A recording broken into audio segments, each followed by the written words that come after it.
అమ్మగారు ఆవు పాలు తెచ్చిన. ఆ పాలక్కడ రగలేసి నువ్వు ఇటు తగలడు. ఒకసారి సుబ్బి, ఇక్కడేవో ఇంగ్లీష్ ముక్కలు ఏడ్చాయి కానీ కాస్త చదివి చెప్పు. నాకేం వచ్చు అమ్మగారు. ఈ మధ్య నేర్చుకుంటున్నానని చెబుతావు కదే. ఆడు శతపోతుంటేను 4 ముక్కలు గిలుకుతుండాలండి. ఆ 4 ముక్కలు ఈ 2 ముక్కలు ఉన్నాయేమో చూడు. ఎంవై మై అంటే నా యొక్క, నా అని కూడా అనొచ్చులేండి.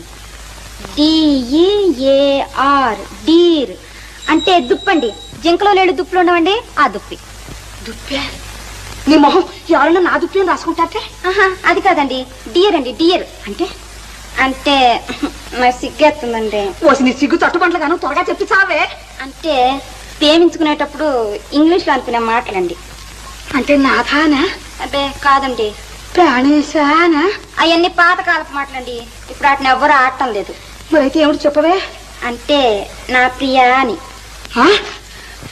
ప్రియానే?